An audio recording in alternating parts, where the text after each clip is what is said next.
नमस्ते, सत श्री अकाल। सिटीजन्स वॉइस शो में आप सबका स्वागत है। जैसे कि आपको पता है कि सिटीजन्स वॉइस शो आपका शो है, पब्लिक का शो है, आवाम की आवाज़ है।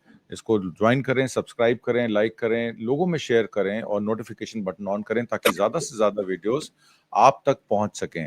आज हमारे साथ एक professor of eminence Guru Nanak Dev university Amritsar से रंजीत सिंह गुम्मन जी जुड़े हुए हैं। बहुत-बहुत स्वागत है। सत श्री अकाल रंजीत सिंह जी आपका। थैंक यू जी, thank you so much for और आप inviting me to the show. जी, आप 1973 से पढ़ा भी रहे हैं, एजुकेटर भी हैं और पॉलिसी मेकिंग में भी आपका बड़ा अभूतपूर्व योगदान रहा है। एमएसपी कमेटी के आप चेयरमैन भी रहे हैं और बहुत सारी कमेटियों में आपका योगदान रहा है। पंजाब जिस स्थिति से गुजर रहा है, चाहे वो आर्थिक, भौगोलिक और उसके सोशल जो पैरामीटर्स हैं, उन पर आपकी पैनी नज़र रहती है। इकोनॉमिक्स आप पढ़ाते हैं और मैं आपसे सीधे-सीधे सवाल ये करना चाहता हूँ, पंजाब में फ्लड्स आ गए। भारतीय जनता पार्टी की सरकार सेंटर में है, भगवंत सिंह मान की सरकार स्टेट में है और भगवंत सिंह मान की सरकार ये कहती है कि इसको नेशनल आपदा घोषित करना चाहिए, राहत कोष से पैसा दिया जाना चाहिए। असेसमेंट करने के लिए सेंटर ने भी अपने लोग भेजे हैं कि वहाँ असेसमेंट करके आइए कितना नुकसान हुआ है। उसके बाद ही राहत कोष से कुछ पैसा दिया जाएगा। ये सेंटर और स्टेट की लड़ाई में पब्लिक जो है, किसान और जो वहाँ का अन्नदाता है, वो कहीं न कहीं सफ़र कर रहा है। आपका इस पूरे परिवेश में क्या कहना है? और जी। धन्यवाद आपका कि मुझे अपने शो से जोड़ा। ये शुरू करते हैं हम कि सेंटर स्टेट के रिलेशन जो है, मेरे ख्याल में जो इस टाइम नेशनल कैलेमिटी है वो आड़े नहीं आनी चाहिए, क्योंकि डिफरेंस ऑफ ओपिनियन सेंटर और स्टेट का होगा, क्योंकि अलग अलग पॉलिटिकल पार्टीज की सरकार है। लेकिन सेंटर जो है वो तो पूरे इंडिया की सरकार है, वो किसी एक स्टेट की सरकार तो है नहीं। सो इसलिए ये सेंटर की जो जिम्मेवारी ज्यादा बनती है और सेंटर का जो आप जो रिवर्स हैं, जो जहाँ डैम्स हैं, उन पर काफी कंट्रोल है। बीबीएम भी तो डायरेक्टली एक तो ये बात है। दूसरी, मैं समझता हूं कि ये एक नेशनल कैलेमिटी है और सेंट्रल गवर्नमेंट को ये नेशनल कैलेमिटी डिक्लेयर करनी चाहिए। और लकीली शिवराज चौहान जी जो एग्रीकल्चर मिनिस्टर हैं, यूनियन वो भी आकर गए हैं, सेंट्रल की टीम भी आई है। तो उसके बाद भी ये नेचुरल कैलेमिटी अभी तक घोषित नहीं हुई। ये इमीडिएटली होनी चाहिए। एक तो ये है, क्योंकि आपका ये जो पंजाब स्टेट है, it's not just another state, it's a border state and food security state. So और जो बाढ़ से जो प्रभावित हुए हैं हमारे, वैसे तो पूरा पंजाब प्रभावित हुआ है, लेकिन जो बॉर्डर के साथ साथ और जो रिवर्स के साथ साथ जो है एरिया और डिस्ट्रिक्ट्स, वो बहुत बुरी तरह प्रभावित हुए हैं। और इतने भयानक जो बाढ़ है 1988 के बाद, ये पहली बार आया है। वैसे 1993 में भी आया था, 2023 में भी आया था, उससे पहले 1955 में भी, 1947 में भी आया था।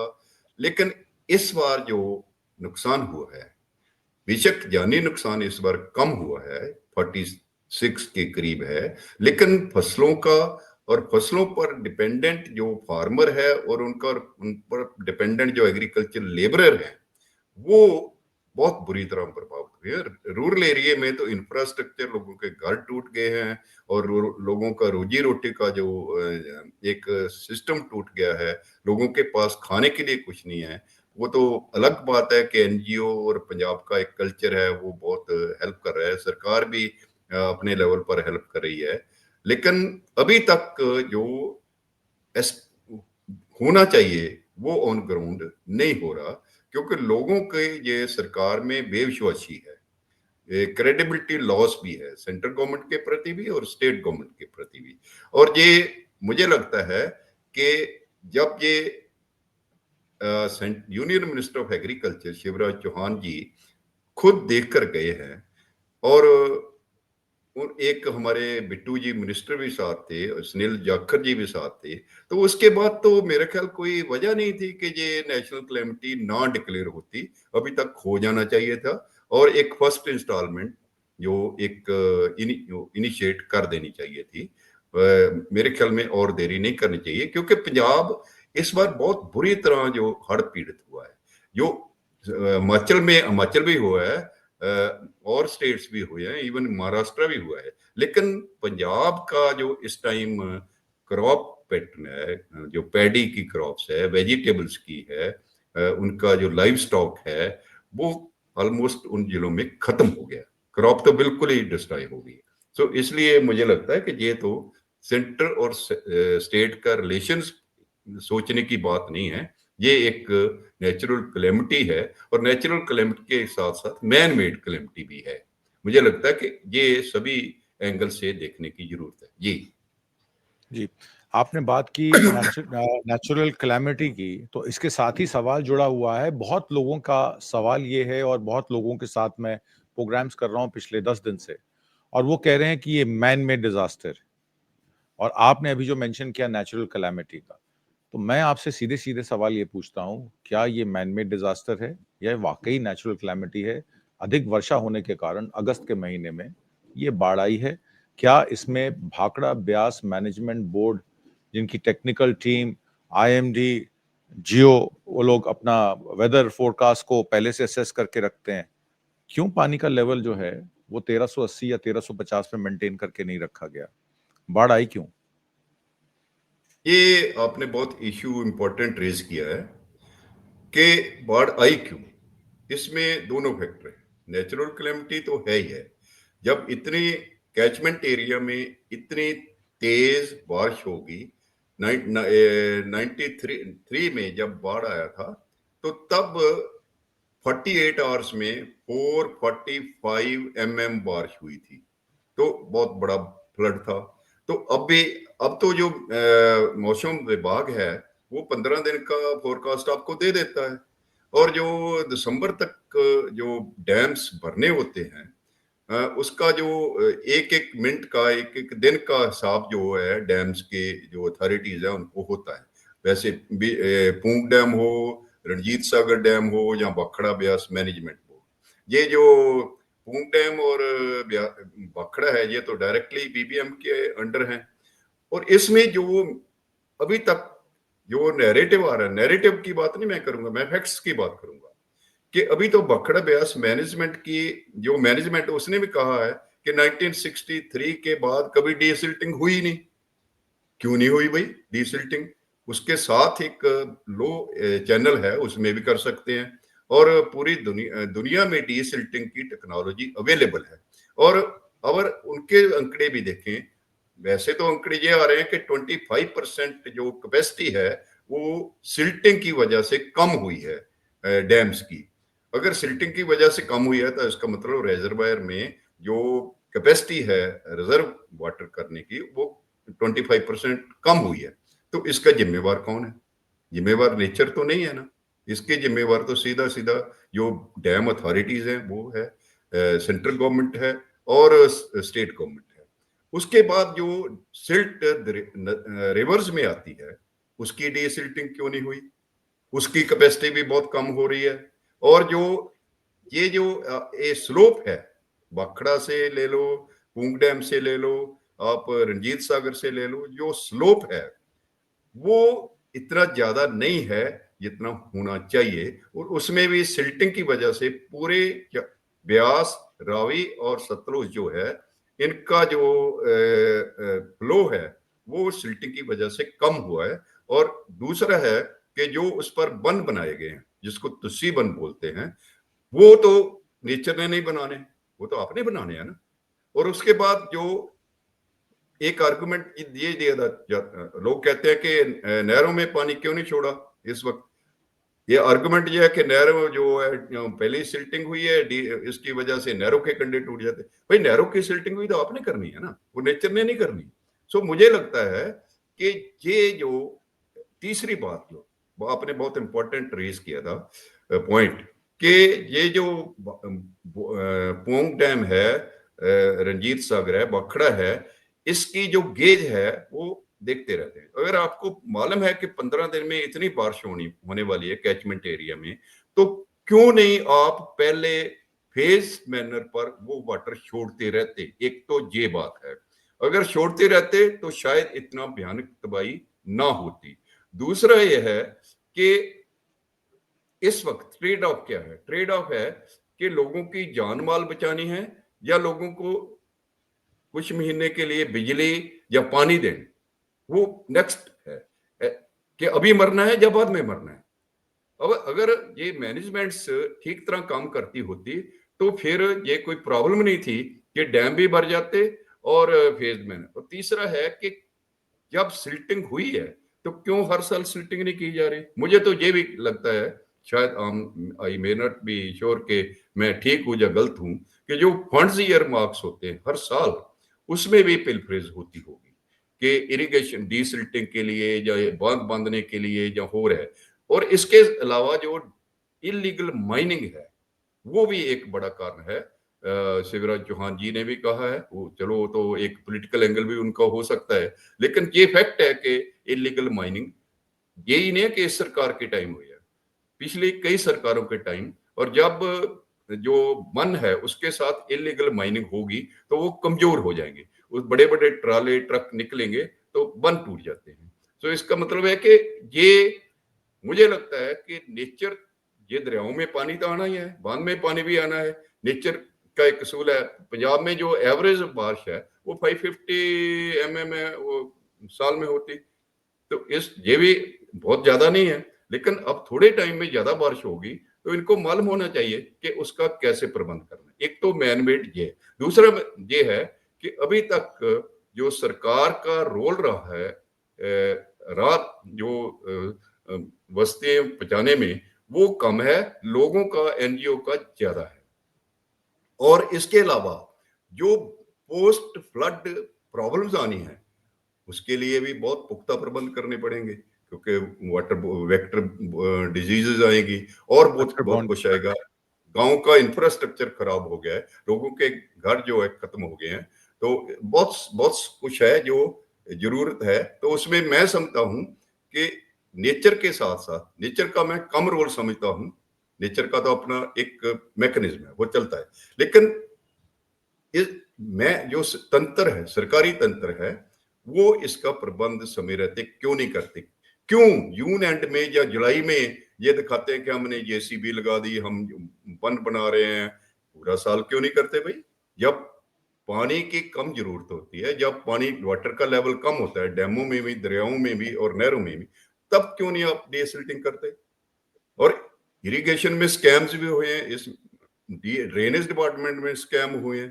तो इसका मतलब है कि कहीं ना कहीं एक पेट्रोनाइजेशन भी है, मिलकर मिली भुगत है, जो ये लोग आम लोगों के लिए ये जो आफत बनी हुई है। जी। इसमें दो चीजें मैं और जोड़ना चाहता हूँ। आपके फिरोजपुर वाला जो एरिया है, वहां पे ग्राउंड वाटर, ड्रिंकिंग वाटर का बहुत बड़ा इशू है। और आप ही ने एक लेख में लिखा था कि in terms of rice, Punjab is virtually exporting ground water. जो ग्राउंड वाटर लेवल नीचे आ गए हमारे लगातार वेट और राइस प्रोडक्शन करने से, तो राइस का हम लोग का वाटर टेबल नीचे आ गया। उधर आपके मालवा एरिया में पानी, पीने के पानी का एक बहुत बड़ा इशू है। और वो ड्रिंकिंग वाटर, पोर्टेबल वाटर, अब इस हड में, या जो भी आप इसको फ्लड्स कहते हैं, इस फ्लड्स में ये ड्रिंकिंग वाटर इशू क्रिएट होने वाला है। एक ह्यूमन कैटास्ट्रफी क्रिएट होने वाली है, क्योंकि आपने खुद ही कहा वेक्टर बॉर्न डिजीजेस, उससे रिलेटेड बहुत सारी सैनिटेशन प्रॉब्लम्स और बहुत सारा और इशू जो है अभी क्रिएट हो जाएगा, जो अगले 2-3 महीने पंजाब को संभलने में लग जाएंगे आपका। और एक तरफ पोल्यूशन, जिस तरह आपने कहा कि ड्रेन्स की, एक तो रिवर्स के बैंक्स की आपकी डिसिल्टिंग की बात हो गई, तो आपके भाखड़ा नंगल डैम के जो चेयरमैन साहब थे कल, वो कहते जी हमने स्टेट्स को कहा था कि पानी हम निकाल देते हैं ताकि हम डिसिल्टिंग कर सकें अपने डैम्स की, तो हमें किसी ने कोऑपरेट नहीं किया। अब कोऑपरेट करना और आदेश देना दो अलग अलग चीजें होती हैं। राजस्थान ने तो इंदिरा गांधी जो नहर परियोजना है उसमें पानी छोड़ने तक अभी तक परमिशन उनको नहीं दी, ऐसा इनका कहना है। तो ये जो सेंटर स्टेट रिलेशनशिप, एक तो भाखड़ा ब्यास मैनेजमेंट जो है अब सेंटर के ज्यादा कंट्रोल में है। कहा जाता है कि जो रिप्रेजेंटेशन थी स्टेट्स की वो पंजाब की खासकर वो कम हो गई। तो ये जो सेंटर और स्टेट के बीच में द्वंद्व है, आपको याद होगा सरकारिया कमीशन रिपोर्ट भी आई थी, Ranjit Singh Sarkaria commission report centre state relationships पे थी। उसके बाद 79 में अनंतपुर साहब का रेजोल्यूशन होता है, स्टेट के लिए अख्तियार मांगे जाते हैं, हालांकि उसका जो एंड रिजल्ट था वो कुछ और ही, कहीं और ही चला गया। तो मैं आपसे ये पूछना चाहता हूँ, ये सेंटर स्टेट के द्वंद्व में लोग क्यों पिस रहे हैं? इसका क्या सोल्यूशन है हमारे पास? लोग इसलिए पिछ रहे हैं कि जो पॉलिटिकल पार्टीज हैं उनका पावर, उनको पावर और वोट ज्यादा मायने रखती है। लोग कहीं जाएं, पहाड़ में जाएं, वो बदर नहीं करते, क्योंकि उनको पॉलिटिकल पावर चाहिए, बाय हुक और बाय क्रुक। इसलिए ये जो द्वंद है चलता है। आपने रेफर किया है सेंटर स्टेट रिलेशंस को, state autonomy over the period of time road हुई है। अनंतपुर साहब रेजोल्यूशन को खालिस्तान वाला रंगत दे दी, तमिलनाडु वाले भी कर रहे थे, वो भी।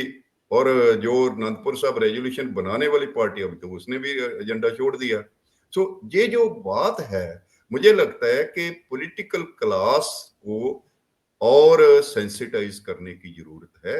अगर आपके पॉलिसी मेकर्स ही ऐसे बैकग्राउंड से आ रहे हैं, जैसे अभी तो स्टेट सुप्रीम कोर्ट का भी है, एसोसिएशन डेमोक्रेट का राय जो वो उनका भी है, एडीआर एडीआर के 50% तो आपके क्रिमिनल बैकग्राउंड से है।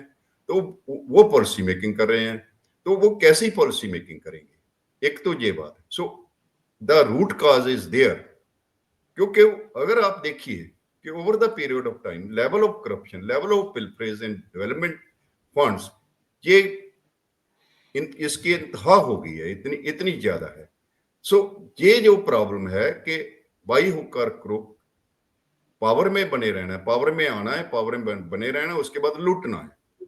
ये प्रॉब्लम है इसकी। और जितनी देर ये प्रॉब्लम हल नहीं होती, और अनफॉर्चुनेटली ब्यूरोक्रेसी अपना रोल प्रॉपर नहीं निभा रही, या उनका नहीं उसको पूछ रहे, या वो एडवाइस प्रॉपर नहीं कर रहे, या स्टैंड प्रॉपर नहीं ले रहे, या इसमें मिली भुगत है। सो मुझे लगता है कि ये सारा कुछ है। इसी कारण जो अब पंजाब कहता है कि 13,000 करोड़ का जो लॉस हुआ है, कितना हुआ है अभी तो देखना पड़ेगा। बहुत बड़ा लॉस है, क्योंकि 4 लाख के ऊपर जो आपकी क्रॉप है वो डैमेज हो गई है। इसके अलावा जैसे हमने पहले बात की, बहुत कुछ और नुकसान होगा। इसके बाद पोस्ट जो फ्लड्स है, आपने 3 महीने का, मुझे तो लगता है 6 महीने तो मिनिमम है, ताप नहीं आएगी। और इसके स्टेट की आमदन भी कम होगी इससे, और इससे जो लोगों की आमदन है इतने बड़े एरिया में वो कम होगी। हमारे जो बॉर्डर डिस्ट्रिक्ट्स है उनकी तो पर कैपिटा इनकम पहले ही दूसरे जिलों से कम है, डेवलपमेंट भी इंडेक्स में भी वो पीछे हैं। तो जो उन्होंने मार्केट में खर्च करना था उनकी कैपेसिटी कम होगी।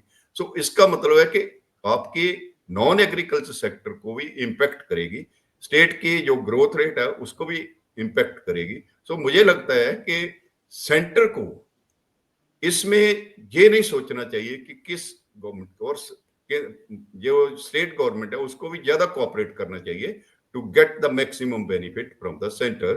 क्योंकि अगर आपने एक बात कही थी कि लोगों को क्यों पिस रहे हैं, क्योंकि लोग तो सेंटर में ही नहीं है। अगर लोग पॉलिटिक्स में सेंटर में होते तो ये ऐसा ना होता। ये है मेन प्रॉब्लम।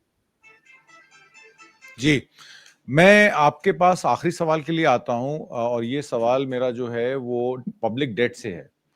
1980 के दशक में 21% ऑफ जीएसडीपी यानी कि ग्रॉस स्टेट डोमेस्टिक प्रोडक्ट का 1009 करोड़ रुपए डेट, पब्लिक डेट पंजाब का था, जो बढ़ के 7102 करोड़ हो गया 90 के 91 में।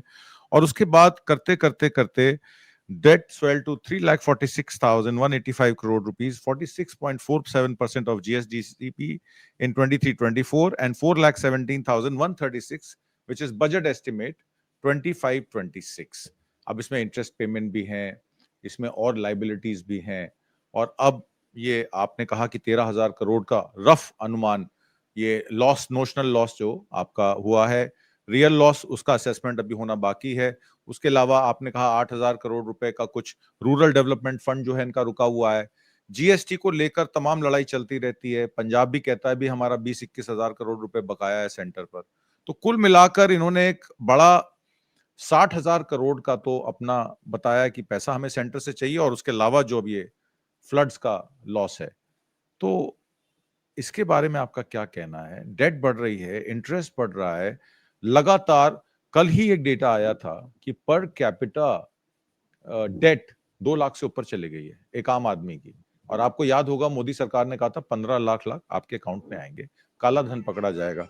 तो काला धन तो पकड़ा नहीं गया। तो क्या कहना है आपका इसके बारे में? देखिए, मैं इतनी डिटेल में तो नहीं जाऊंगा। मैंने लिखा है 2016 में ही आर्टिकल लिखा था कि डिमोनेटाइजेशन के जो स्टेटेड ऑब्जेक्टिव्स हैं वो इस डिमोनेटाइजेशन से पूरे नहीं होते, उसमें लिखा था। दूसरा, मैं इमीडिएट जल्दी जल्दी ये कहना चाहूंगा कि पंजाब का डेट जो है वो बढ़ेगा, क्योंकि पंजाब के पास तो पहले ही जो इसकी 1,05,000 करोड़ जो है रेवेन्यू है, और रेवेन्यू जनरेशन जो है इससे और कम होगी, डेट ज्यादा होगा। और केंद्र सरकार को मुझे लगता है कि इस जो है पॉलिसी भी जो चेंज करनी पड़ेगी, क्योंकि जो नेबरिंग स्टेट्स को बेनिफिट दिए हैं इंडस्ट्री में, वो पंजाब को लॉस भी है, पंजाब का बॉर्डर स्टेट का भी लॉस है। मुझे तो लगता है कि पंजाब सरकार को एक मांगना चाहिए कि हमारे बॉर्डर डिस्ट्रिक्ट और कंडी एरिया में जो स्पेशल पैकेज मिलना चाहिए पंजाब को, जैसे दूसरी स्टेटों में। आप जो कह रहे थे कि ये कहाँ है, मुझे लगता है कि सेंटर स्टेट जो रिलेशंस है वो आड़े नहीं आने चाहिए। इसमें सेंटर को बड़ा इसमें दिल दिखाना चाहिए, और पंजाब को बनती हेल्प जो है वो देनी चाहिए, और स्टेट गवर्नमेंट को भी अप्रोच करना चाहिए। और आपका जो फिगर आपने 60,000 करोड़ की दी थी, वो एक तो 41,000 करोड़ आप जीएसटी का कंपनसेशन का गैप ये सरकार मांग रही है, उसके बारे में तो अभी फैसला होगा कि बनता है या नहीं बनता, कितना बनता है। लेकिन जो रूरल डेवलपमेंट फंड है वो क्यों रोका हुआ है? वो मतलब इसका मतलब यह है कि या तो पंजाब ने जो डॉक्यूमेंट पूरे करने वो नहीं किए, या उनको ये पंजाब सरकार को रगड़ा लानी चाहती है पॉलिटिकल पार्टी को इसका, या एक मंडी डेवलपमेंट फंड है वो क्यों रोका हुआ है? मुझे लगता है कि उसमें उसको तो 8,000 करोड़ जो वो कह रहे हैं, कुछ और कह रहे हैं, तो वो 15-16 हजार करोड़ की राशि तो सेंटर अभी दे दे तो इस टाइम तो बहुत सख्त जरूरत है। जो जीएसटी का कंपनसेशन है वो तो आप इसके बारे में मुझे I am not dead sure कि वो किसका है। और मुझे लगता है कि जीएसटी ने स्टेट की ऑटोनॉमी जो है वो रोड की है, जो स्टेट की कैपेसिटी थी मोबिलाइजेशन की वो भी रोड की सभी स्टेटों की, सभी, क्योंकि सेंट इसके अलावा जो आप बहुत लोगों को पता नहीं, सेस है एक, और एक जो इसके अलावा और है, वो दो चीजें हैं जो टैक्स पर लगाई जाती है, और वो डिविजिबल पूल में नहीं है। स्टेट वो भी डिविजिबल पूल में लाए। एजुकेशन एजुकेशन सेस और हेल्थ सेस नहीं नहीं 4% है। वो सीधे सीधे सेंटर के बजट में जाता है, सेंटर के पास जाता है वो वो पैसा। सेस और सरचार्ज दो दो है। सरचार्ज। वो ये दोनों मिलके 8-9 लाख करोड़ का एनुअल बनता है। अगर वो डिविजिबल पूल में हो तो सभी स्टेटों का थोड़ा बहुत बढ़ सकता है। मुझे लगता है कि ये जो ऐसा एटीट्यूड है वो नहीं होना चाहिए। सेंटर 60% फंड्स रखता है, स्टेटों को 40% देता है। जो स्टेट का फंक्शनल है वो 60% है स्टेट। वो मुझे लगता है कि स्टेट को लिब ऑटोनॉमी मिलनी चाहिए कि उसने कहाँ खर्च करना है, कैसे खर्च करना है, ये बहुत बड़ी बात है। और पर दूसरी तरफ कॉम्पिटिटिव पॉपुलिज्म भी नहीं होना चाहिए। जैसे पंजाब का जो कर्जा चढ़ा उसमें एक कंपोनेंट जो कॉम्पिटिटिव पॉपुलिज्म है, untargeted subsidies, untargeted freebie across the board. I think ऐसे स्टेट नहीं चल सकती, इसको भी देखना पड़ेगा। और स्टेट गवर्नमेंट को भी अपनी जिम्मेवारी निभानी पड़ेगी, सेंट्रल गवर्नमेंट को भी जिम्मेवारी निभानी पड़ेगी। We can't pass the buck either to central government or state government, and we can't entirely pass the buck to the nature। ठीक है। सो मुझे लगता है कि ये सभी एस्पेक्ट जो है एक ऑब्जेक्टिवली देखने की बात है, बायस नहीं होना चाहिए इसमें। आपने बहुत अच्छी बात की कि दायित्व तो दोनों का बनता है, और आज के पोलराइजेशन टाइम में जब हर चीज को पोलराइज किया जा रहा है, पॉलिटिक्स भी पोलराइज है, इलेक्शन भी पोलराइज हैं, मतलब साम दाम दंड भेद सब कुछ चल रहा है, रैशनल वॉइसेस बहुत कम है। आप जैसे लोग जो ये कहते हैं कि स्टेट्स को भी अपने गिरेबान में झांक के देखना पड़ेगा कि ये पॉपुलर स्कीम्स हैं, इन पर भी कंट्रोल कीजिए, क्योंकि पैसे की जरूरत आखिरी पायदान पर खड़े व्यक्ति को है। पैसे की बिल्कुल, जरूरत बिल्कुल। एजुकेशन हेल्थ देने के लिए है। एजुकेशन हुँ, बहुत महंगा हो गया है, हेल्थ बेनिफिट्स आपसे दूर हो गए हैं, प्राइवेटाइजेशन हर चीज का हो गया है। तो आम आदमी, गरीब आदमी जाए कहाँ, किसान जाए कहाँ? आप उसको माकबूल कीमत नहीं देंगे तो बेचारा मरता क्या ना करता। आज की परिचर्चा में भाग लेने के लिए और बहुत सारी महत्वपूर्ण जानकारियां देने के लिए रंजीत सिंह घुमन जी, आपका बहुत बहुत धन्यवाद। Sat Sri Akal. Thank you Atam ji thank you जी, very much. Thank you. Sat Sri thank you Akal, very much. Thank you. Sat Sri अकाल।